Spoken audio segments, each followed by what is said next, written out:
you know. But they were always taken care of. That was the only saving grace I had. My family was taken care of. And I realized it too late. But I got to say that when you do a 360 and your life changes, you come around, boy, I would never make that mistake or those mistakes again. But that was a particular time in my life, in our society, that I just felt this need in here, and a gut feeling to get out there and be the best, because that was my only weapon, to fight ignorance, to fight intolerance, to fight... See, if I walked on the stage, I can fight the prejudice in everyone's mind. That was my thinking. Boy, I'll stay out here until I get you. And I do a 2.5-hour show and think nothing of it. People in Las Vegas are going like this. You know, the guy would go, they don't come here to see you, they come to gamble. Get off the stage, you know. And I didn't realize that because I had my audience. And then the need to keep the audience after you finished. To have the big party, and because you wanted all of that around you. Can I tell you, at this point in time in my life, one of the great joys for me is to go home, my wife fixes a little something for me in the kitchen, warms up some soup or something nice. I lay like this, and I have a clicker.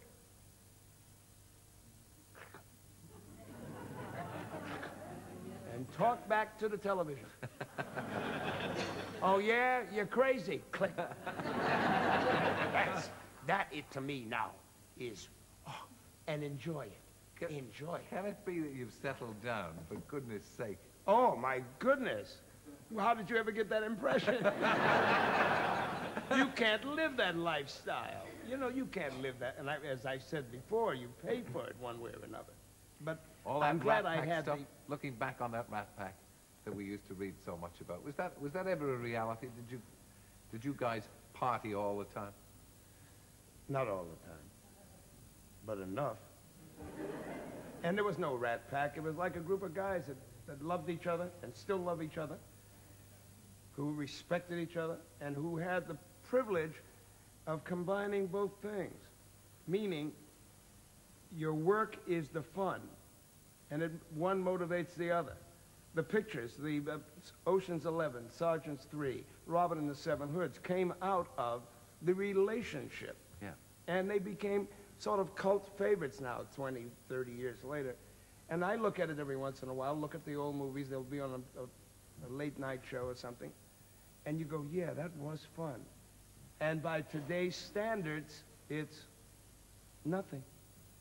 I never thought I'd get to it. See, that's the old joke. If I knew I was going to live this long, I'd have taken better care of myself. You know? Your life is exciting now. I mean, apart from going home in the evening, putting the feet up and going. It's exciting. Do you ever do anything exciting, apart from appearing 3 nights this week in the Albert Hall, or is it 4? I don't want nobody to get the impression that I'm a monk. I am not going to go to a winery, you know, and sit there in silence. No. But I tell you what I do love. I love coming here to this country, seeing my old friends, hanging out, going to the restaurants. We went to La Familia the other night, and there's a man that owns the joint, Elvira, who I've known all my life, it seems, because from the old days on King's Road. And the embrace was strong, and it's like I never left. When I walk down the street, one of the joys in London for me is the cab driver will say, "You're back again, Sam," you know, and they'll wave, and I'll go, "Yes, I'm back again." The guy says, "Ah, well."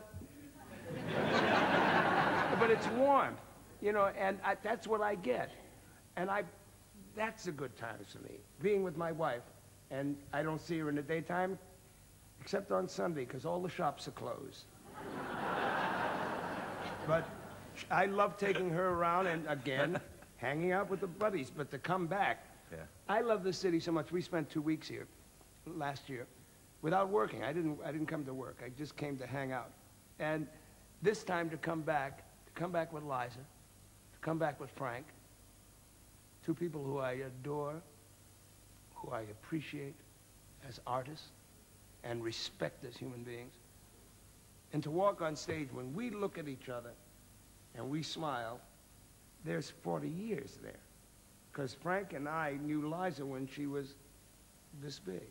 So, and she's 43, and it is just, and he'll look at me and go like this, you know, with his eyebrow up, and I'll go, okay, all right, I know what song you want. That's how close we are.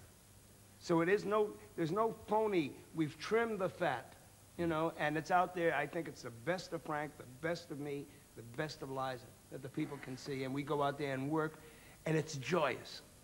It really is. If I cock my eyebrow at you, what song do you think it means? Look at this. What does this eyebrow mean? Well, it's either... I'm going to follow you with the microphone.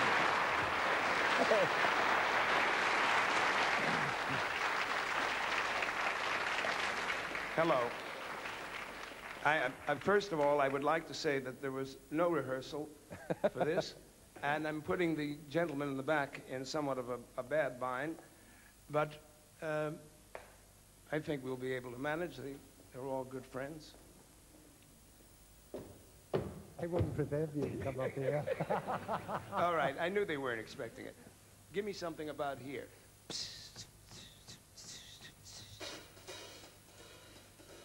Give me a keynote.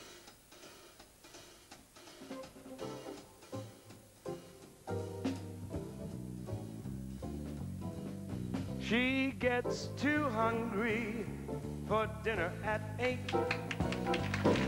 She loves the theater, but won't arrive late.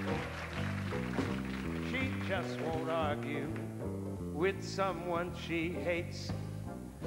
That's why the lady is a tramp. Won't go to Harlem with Sharpies or frauds. Won't be caught dead in a Lincoln or a Ford. She won't dish the dirt with the rest of the girls.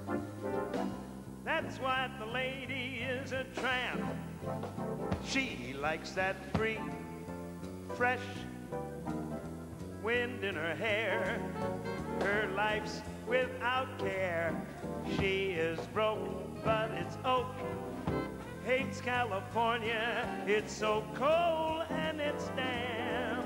That's why the lady, that's why the lady, that's why the lady is a tramp.